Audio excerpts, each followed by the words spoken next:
Shut up and sit down.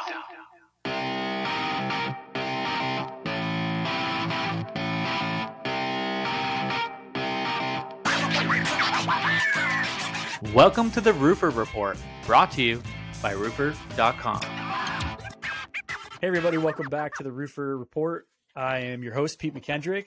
Excited to be here again with you guys and really excited about my guest here. We just launched an incredible integration here at Roofr with a great company in the industry called CompanyCam. I'm sure everyone is very familiar with, and if you're not, definitely check it out.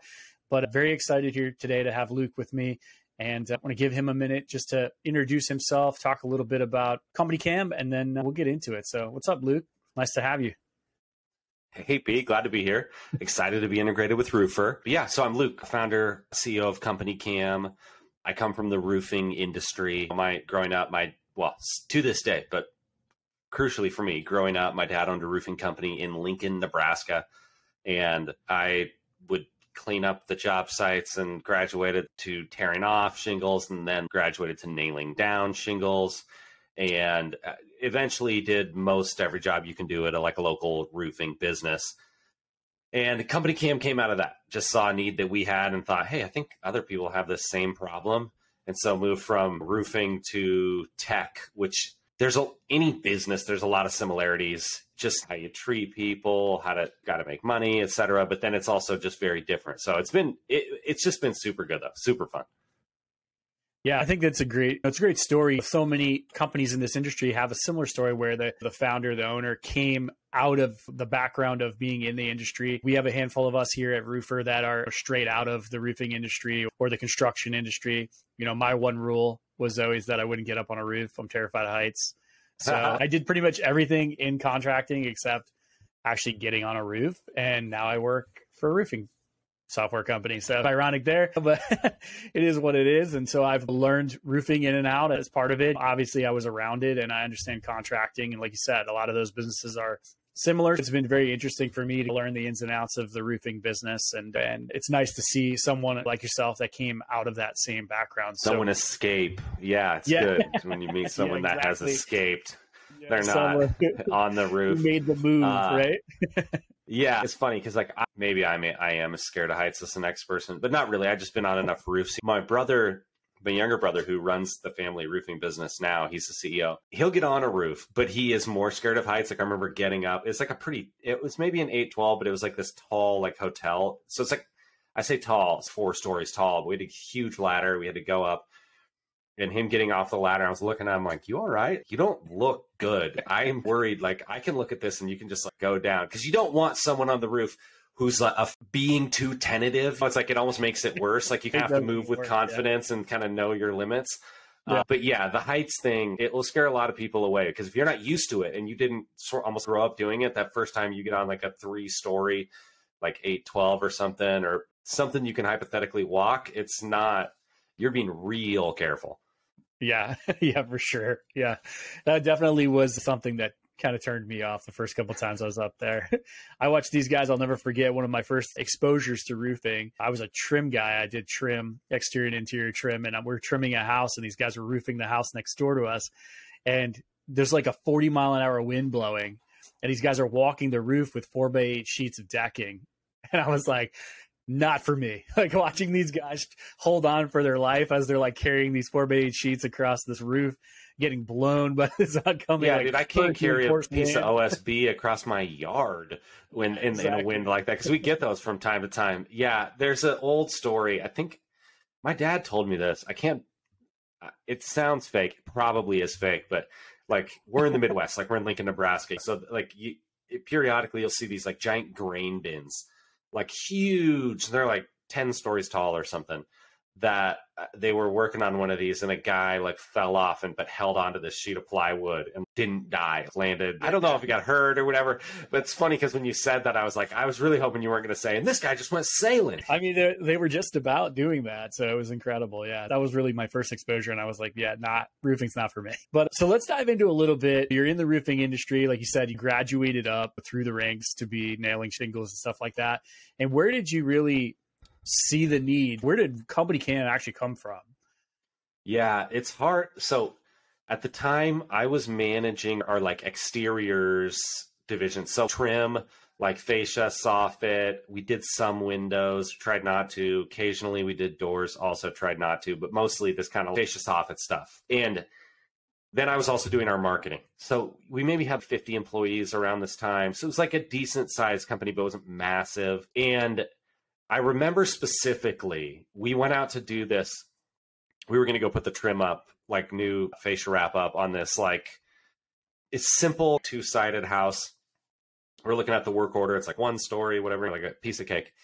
And we get there and it's like, yeah, like it's 1 story at the front of the house. You could get up there with a 10-foot, 12-foot ladder, but the back is 2-story because it's on a grade. And then it's like a 12-12. So if you want to get up to this peak to wrap this fascia, like you need like a 32-foot ladder. And I remember how frustrated I was. It was a series of these events of being like, if I was looking at pictures instead of a piece of paper, I would not be having the problem I'm having right now. And so I was trying to get people to like give me photos. So I set up the Dropbox. Hey, we'll put them in this Dropbox. Well, no one remembers and puts them in the wrong folder. And I'm like the worst offender because I can't remember to do anything. And then people would hand you like the memory card. Like back in the day, it was like that tiny little micro SD card. If you're watching the video, I actually have one right here. One of these tiny things. And then you'd put it in the bigger one. And then you would put that in your computer. And I was just thinking, okay, we're taking all these photos. We need to be doing this. Other people are doing this to some degree. And I'm Googling around for some solution, like some app, because my basic premise is taking tons of pictures, organizing them by location so that we can find them. It was that.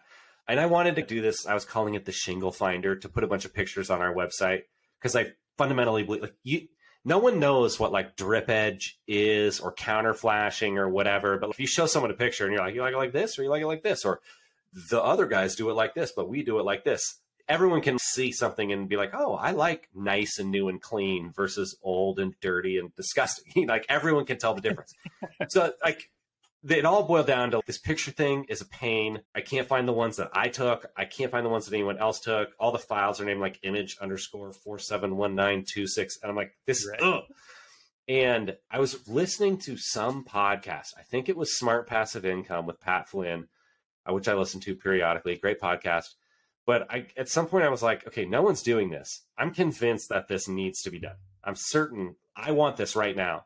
I know that this is not just like our company, roofing company problem. It's like a bigger thing. And I was like, we should just do it. So I run on the ask forgiveness versus permission framework usually. So I hired this kind of local development shop of like software engineers to build. I say I hired, by the way, very loosely, because I used the company money. It's basically my dad's money to do this first little version of CompanyCam as like a proof of concept. Basically, like, hey, is this something that would work for us? And the whole premise was we're carrying around these cameras with GPS computers attached to them, built on like supercomputers, basically. And we should be able to take pictures that automatically organize themselves by the place that you are. So that later when we're like, what were the photos from over there? They're just there. No one had to like decide to do anything with them. They just are there and we can find them. That was like the big thing I was trying to accomplish. And so the first version of CompanyCam, it truly did automatically organize them. Like we came up with this like smart, I think it was smart at least, where this thing where you would take the photos and it was based on the time, create like a session just in the background. And all the photos would be like, there would be a GPS coordinate connected to them. And we'd find the center point of all those GPS coordinates from every single photo. And then we would go to basically call over to Google and be like, hey, what's the address at this coordinate? And then we would save them all under that coordinate. And it actually worked really well, except we could not rely on Google to give us the right address like every time. Like it was right 9 times out of 10, but we're in Nebraska again. So you go 10 miles one way or the other, and there's the addresses are wonky, or it's some little town and it'll like put the pin on this house, but actually it's this house. And then that may have improved now, but it was wrong often enough that we decided we couldn't make it just like fully automatic. So now, and to this day, what CompanyCam does is it basically suggests the address to you based on the GPS coordinate, but then you can drag the pin around and change it or type it in or whatever.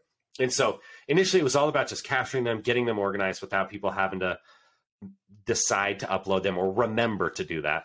And what we realized pretty quickly is that once we were doing all this in this app, that we could actually just stream them and create like a feed. So that instead of if you wanted to look at something, you go to the folder and you find it and you look at it. You kind of have to like decide that you want to go look at something versus like Instagram or whatever. Like you open it up and there's just photos. They're just getting delivered to me basically. And I can just scroll and look at them. We were trying to do that for our company. And we just blindly stumbled into that value, which that real time, now we call it visual communication, just seeing what's happening at everywhere where everyone is. That's what people don't want to go back from. Once they get that and they can just open that feed, like in their truck, on the toilet, whatever, and be like, oh, look, Adam is going to finish today. Oh, nice. Jose dropped off that stuff. The daily of all the stuff that goes into running a roofing company, just seeing it happen, you feel a lot better about everything that's going on. Sorry, long story. That's how we started. No, it's good. So I guess my question would be, now you guys have essentially evolved to be in a ton of different verticals in the construction industry at this point. Was the goal always to be geared towards roofing, or was the goal initially, hey, this could work for everybody? Or did you guys just stumble into that after you've built this product for the roofing industry? That's a really good question. So we knew that it was working for us. We figured it would work for other roofing companies, but really the goal pretty much all along was contractors. If you are a contractor, roofer, plumber, pool builder, painter, you name it, you have this problem where the work happens over here, you can't be there, and you need the documentation and the communication where photos are the center of that. The photos, like the truth on the ground, this is the state. I don't have to send you a big text explaining everything to you. You can just see it. Anywhere where that situation arose, and we thought, okay, contractors have this problem, and the problem is similar enough across all these contracting trades that we can make a solution to it, and it's not just roofers. So that's really what we were thinking, but roofing is what we knew. We knew roofing.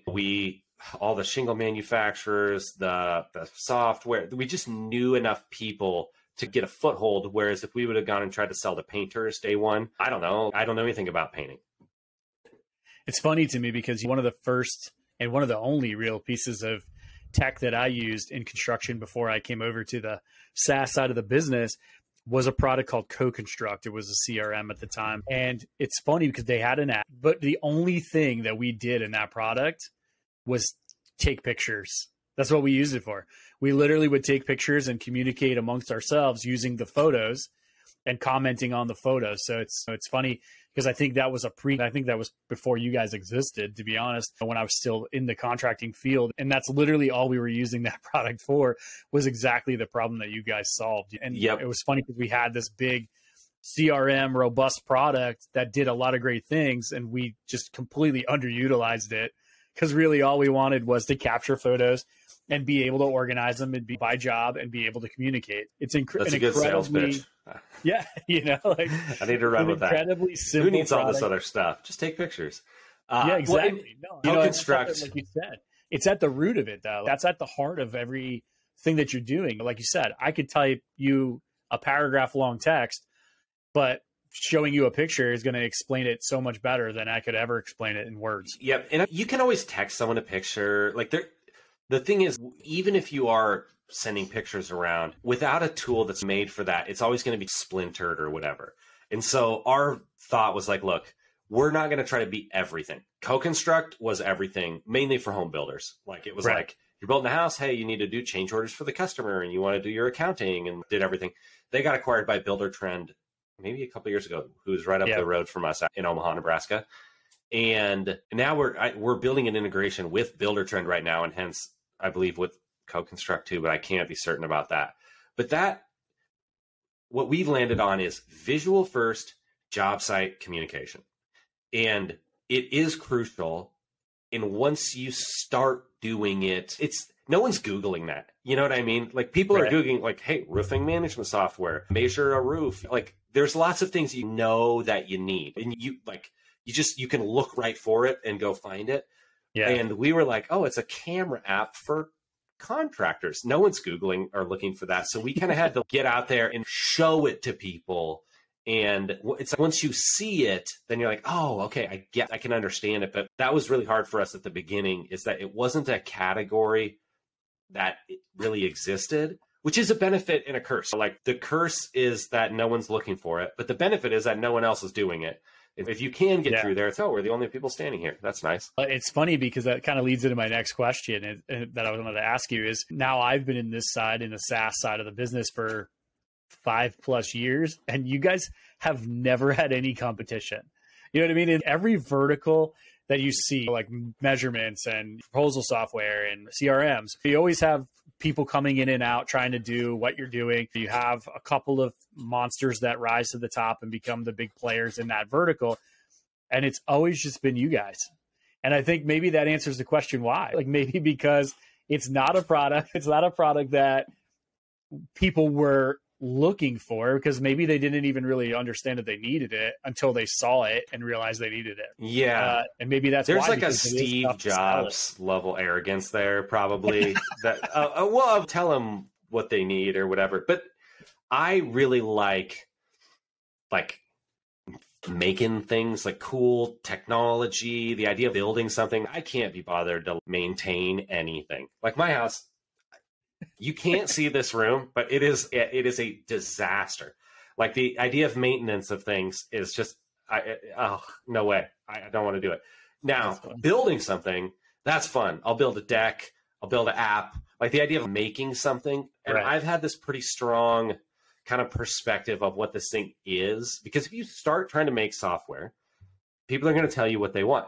They're going to tell you that they want it to do proposals, to do their accounting, to be their like company chat. And it's not like everyone's saying that to you all the time. You'll get pulled in a million directions. Yeah. And like, you got to hear it all. You have to listen to it for sure, because there's tons of wisdom there and you learn a lot, but you also have to know what you're actually trying to do, because something that tries to do everything does nothing. That's my basic opinion. If you're trying to do everything, you're not going to do anything well. And there's times where you can win, or maybe you're the first, or there's like space in the market for that. That's a strategy.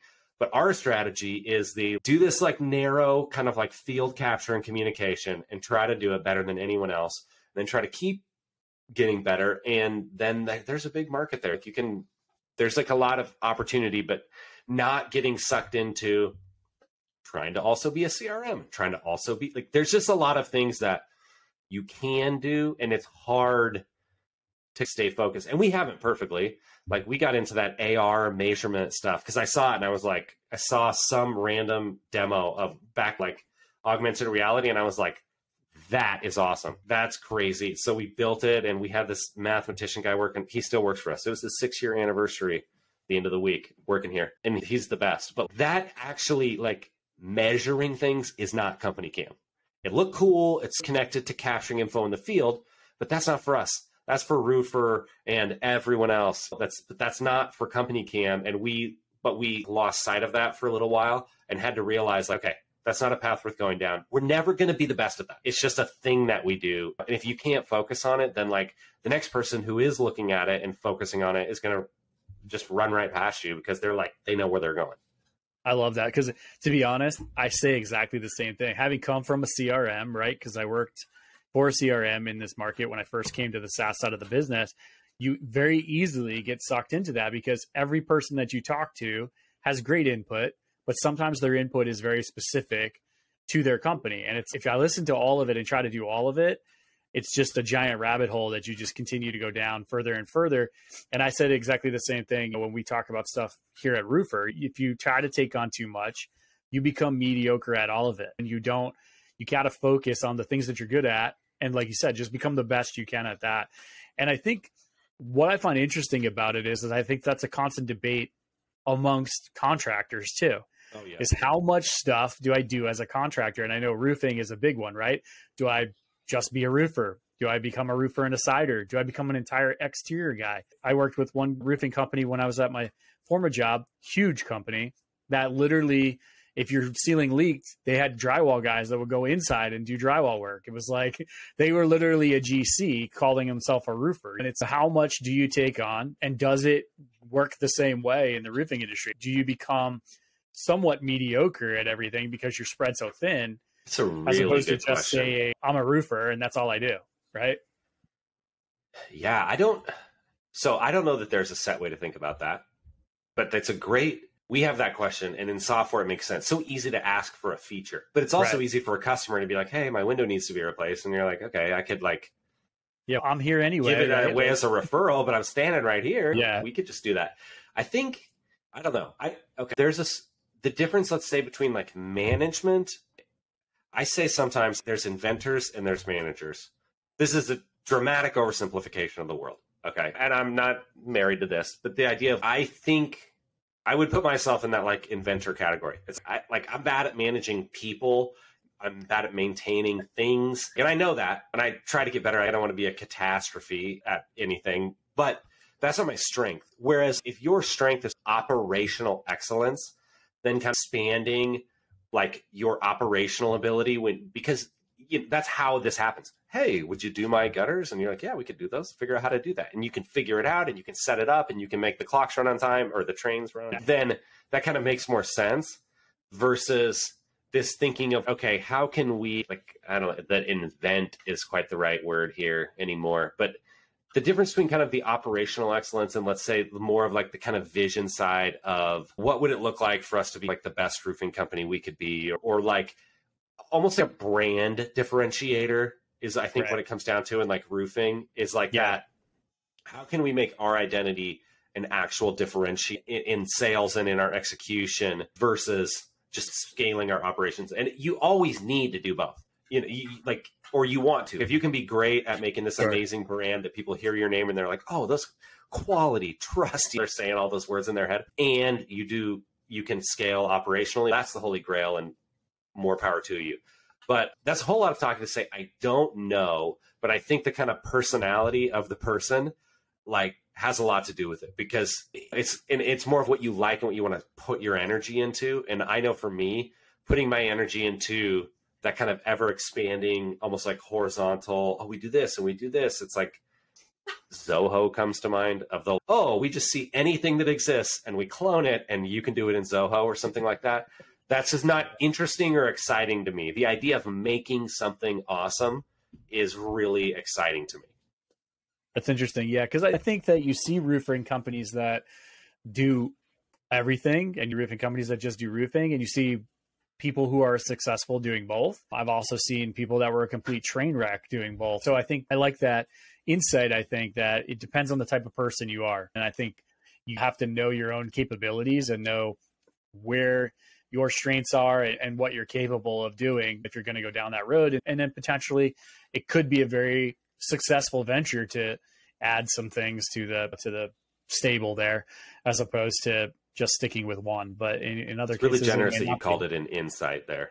Yeah. I think that's a stretch. It's more like a wild shot in the dark. No, but yeah, everything, it's your time and place. Where are you? What do you want to accomplish? And how do you want to spend your time? Do you want to spend your time trying to operationalize all this stuff? Or do you want to spend your time trying to almost like perfect the one thing? And you're going to spend your time probably one of those two ways. Yeah, I agree.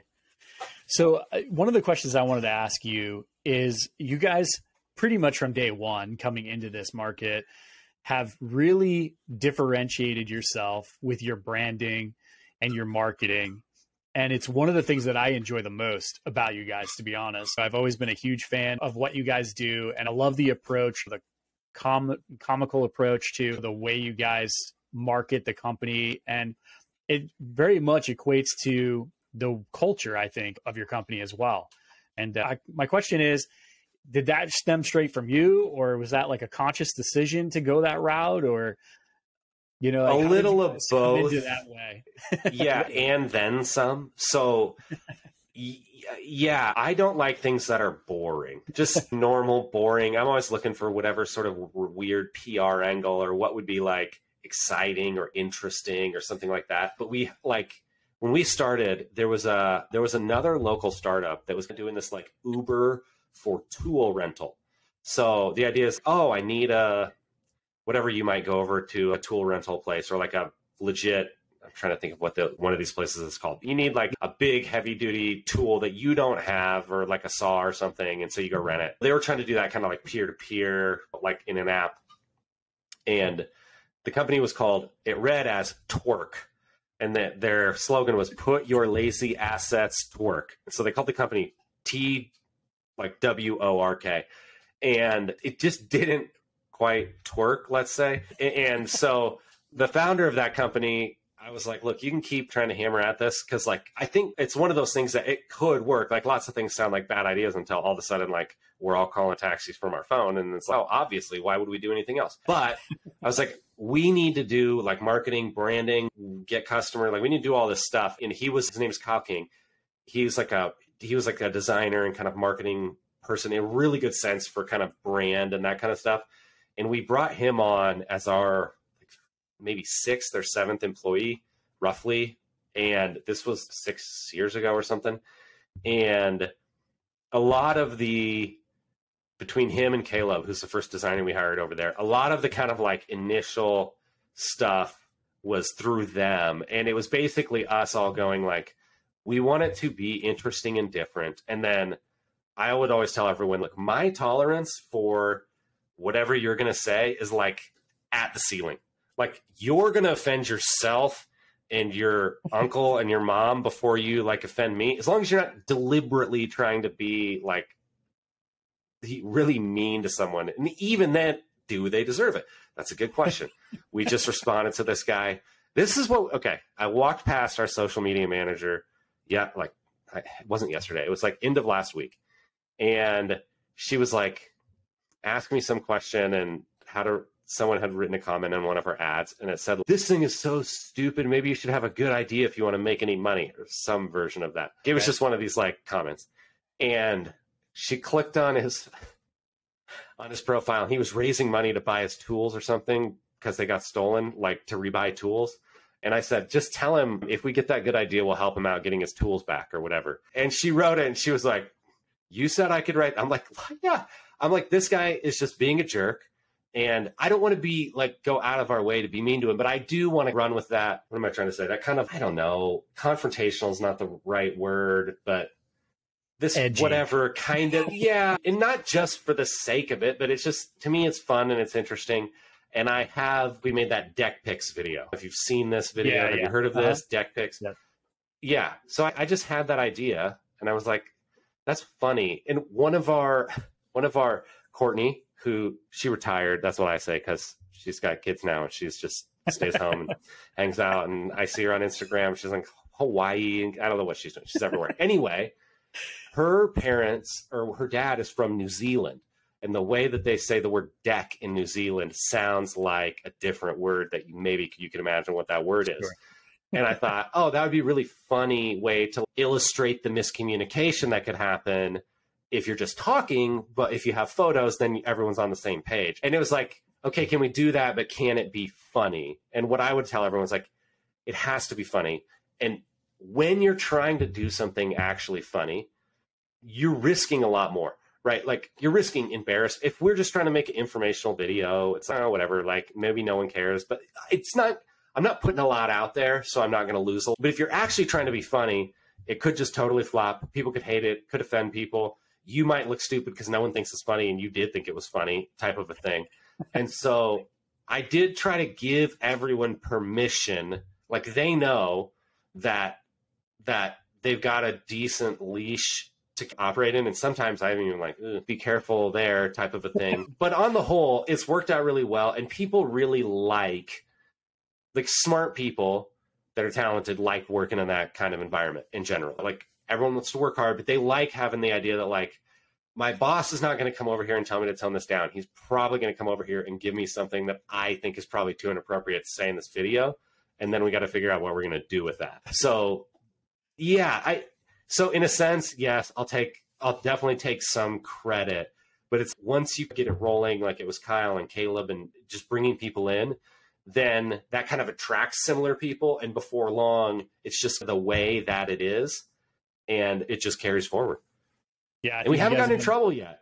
No, I think you guys have done a great job with it. I think that you guys definitely maybe pushed the envelope a little bit, but I think it's in a way that is very appropriate and is funny. And I think they're very refreshing, to be honest. And I think the fact that you guys do that and differentiates you guys in a way, because no one else is really taking that approach. It is refreshing to see. And I think that, especially in this industry, I think, like you said, your threshold's here. And I think as an industry, the threshold a lot of times is here. Like you can do a lot to roofers and not offend them. Yes, when you're talking to roofers, if you're talking to like the mom of four or whatever, that, because we know I say we know our customer, like it's not a homogenous group where everyone's the same.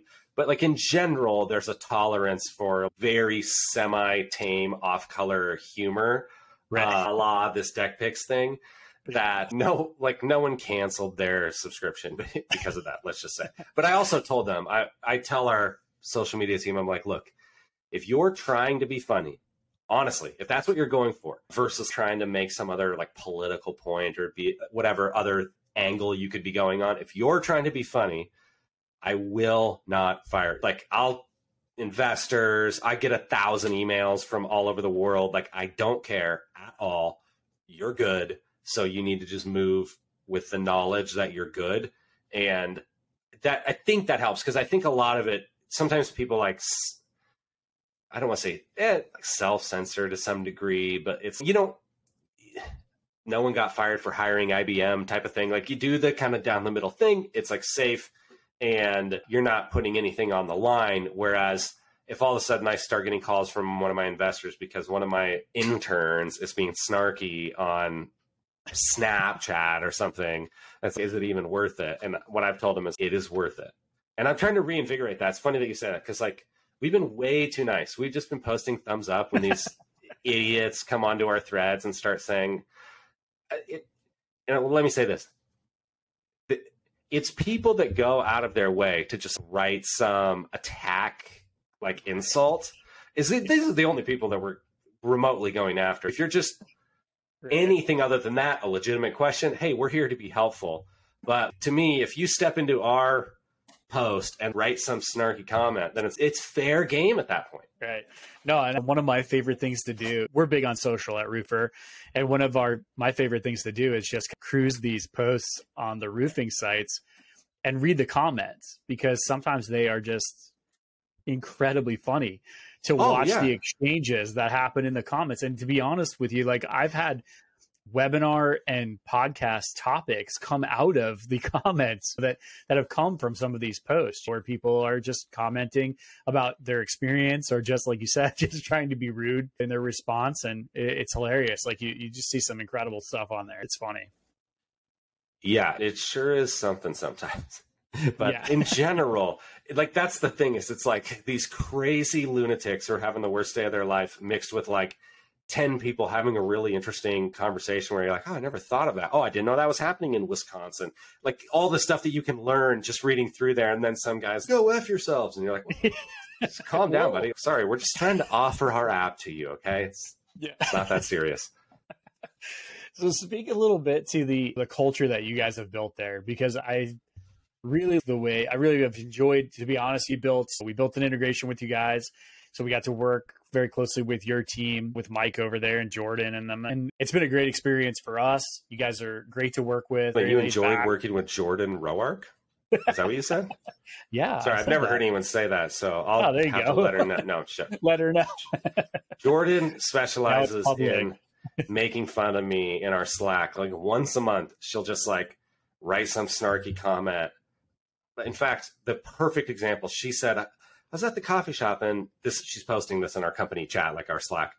Yeah. The barista lady was like, oh, I know 15 people that work over there. They're all so awesome. And she was leaving this nice comment. And I said, funny, I know 200 people that work here, and I can't stand any of them. And then she said, you were notably absent from the list of people that she liked working here or something.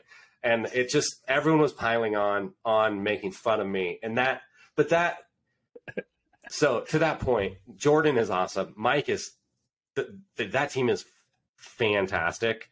And especially with these integrations and relationships and getting out and learning, but that kind of no one is sacred here. I don't know, give people a hard time. I want to enjoy. Every time we hire new people, they start at like these 2-week increments, and it's not every 2 weeks we have new people starting. There'll be like a hiring class. Sometimes it's one person, sometimes it's 7 people. And I give them this talk about, hey, I really like this place.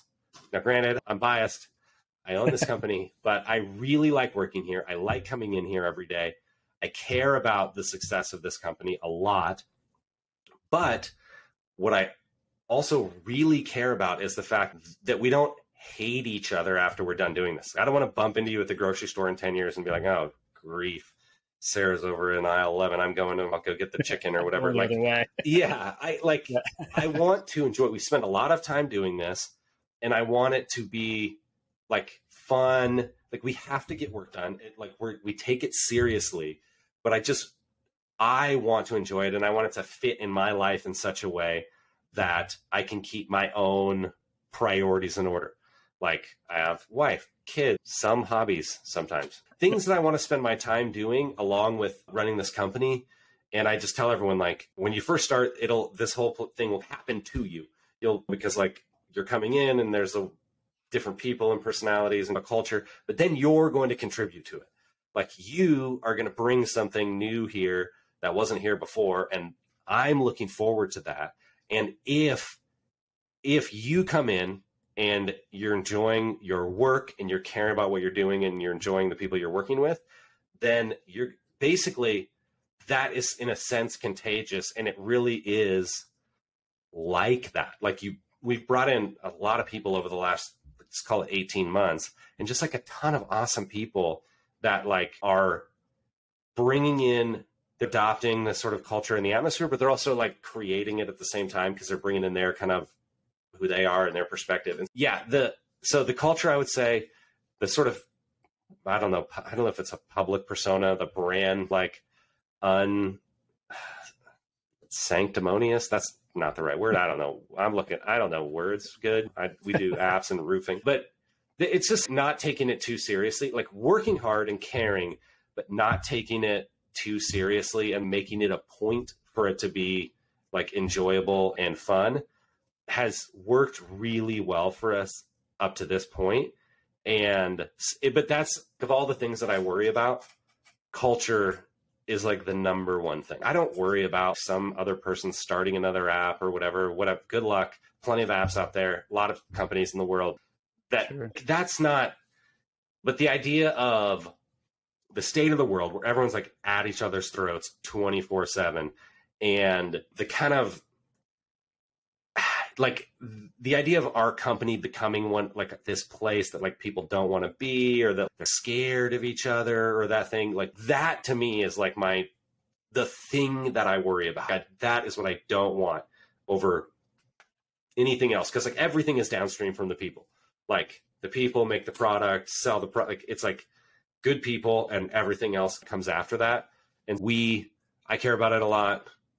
We talk about it a lot, but it's also just something that kind of happened, and I end up getting credit for it. Or on this podcast, I'm the only one here, so I will take all. But it's definitely just tons of other people just being awesome. Yeah. I don't know if that wasn't helpful at all.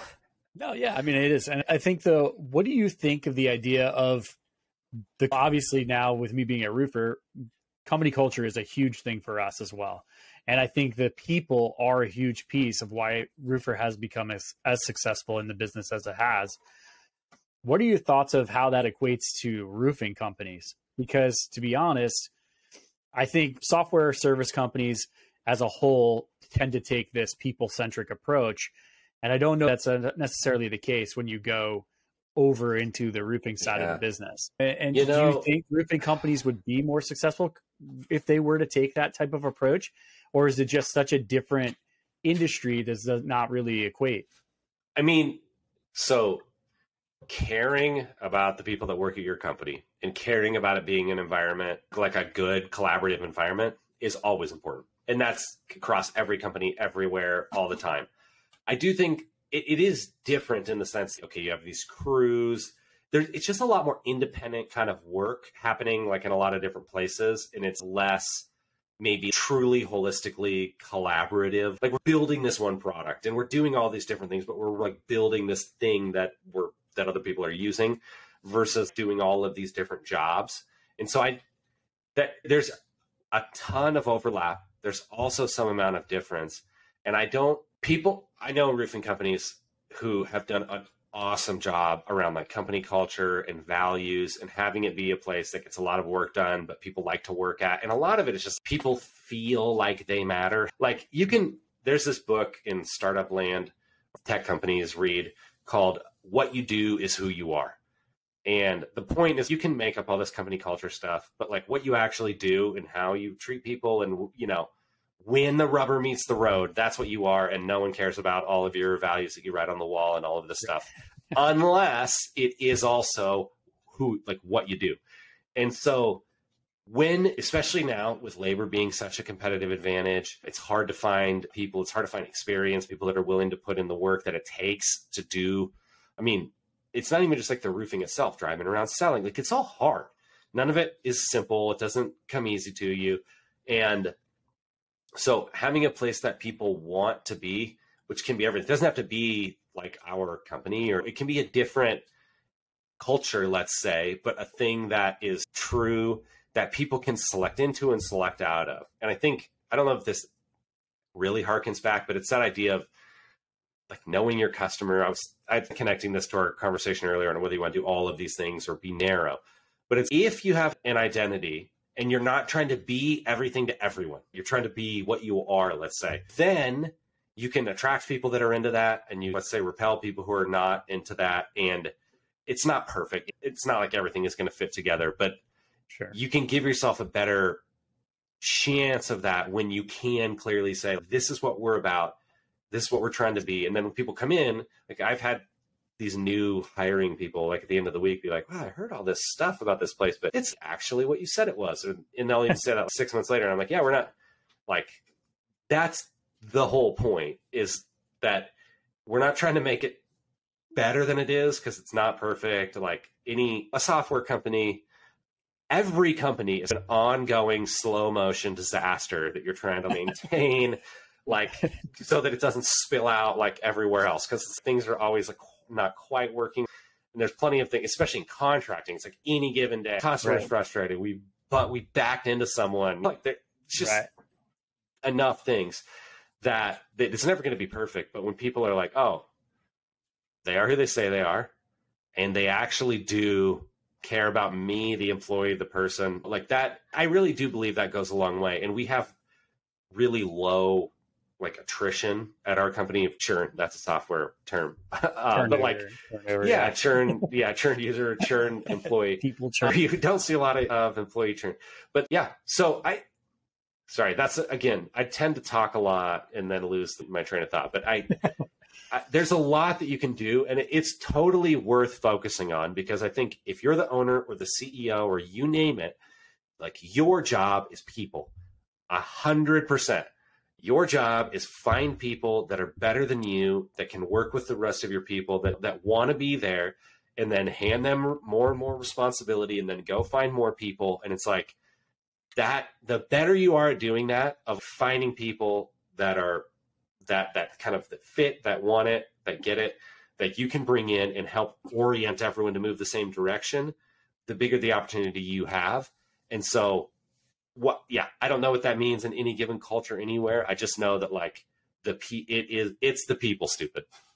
Yeah, no, that's great advice, because I think especially when we build a business, like a roofing business, right? Maybe I started nailing on shingles as a one-person deal, and I've built my reputation and built my business up. A lot of times contractors try to do too much, right? And stay too involved, and they don't focus on the people because they're so focused on the process or the day-to-day operations. And so that they never really truly build a team, because they almost micromanage it. I think part of it is a little bit of trust. Part of it is a little bit of micromanaging, because it's your baby and you built it and it's your reputation. Absolutely. But at the same time, I think, like you said, it's a great advice. Your job has to be the people. And if you get the right people there, then it'll do amazing things for the company. And I think finding those people. And then you don't really you can be, I don't know, doing whatever, you're golfing or something. No, but it's hard, that handing off of responsibility. It's funny you say, not funny that you say micromanaging, but like I don't have the proclivity maybe to like micromanage people as much as like things that are getting built. I have a very strong opinion about, and I want to tell people what to do. Do this, don't do that, do this, make it look like that, add some more padding, whatever design idea. And I still do a fair bit of that, more than I should. But like reminding myself, no, like you find the right people, give them room, try to give them the principles by which to make decisions that you are using to make decisions so that they don't have to bring you every decision. But there's always that point where it's like, is this person quite ready to take over, to take this responsibility? Probably not. But you have to give it to them anyway. And you can do it too early, but like you have to step out a little further than you want to, and they have to step up at that same time to take something over. And that almost like that process of like handoffs of things is, I think, what like growing and scaling a business is. It is you continuing to find new things and then hand them off to other people, so that if you don't show up for work, if you've got a cold like I have today, die looking at this screen all day, so I'm working. Everything just goes because they're doing it. It's funny. I have a contractor friend who said, trust your process, and then you don't have to worry about trusting the people because the process will take care of itself. There is a ton of wisdom there. In my case, I have to trust the people to build the process. Who then then I can trust the process. Then you can trust the process. Yeah, because I can't build that process. No, but no, that's really good. Yeah, I thought that was a really good insight. So what is running kind of long here? So I'll just try to wrap it up here because I don't want to keep you all day, but no, we could good. Probably talk forever. But so what's on the horizon for CompanyCam? What do you guys see? Where do you see the business going, and what do you guys think will be the next big step for you guys? What is the next big step for us? There's a lot that we're working on. With our customers capturing so many photos in CompanyCam, we're always thinking, how can we help these photos be more valuable to their business? And not just photos, it's videos.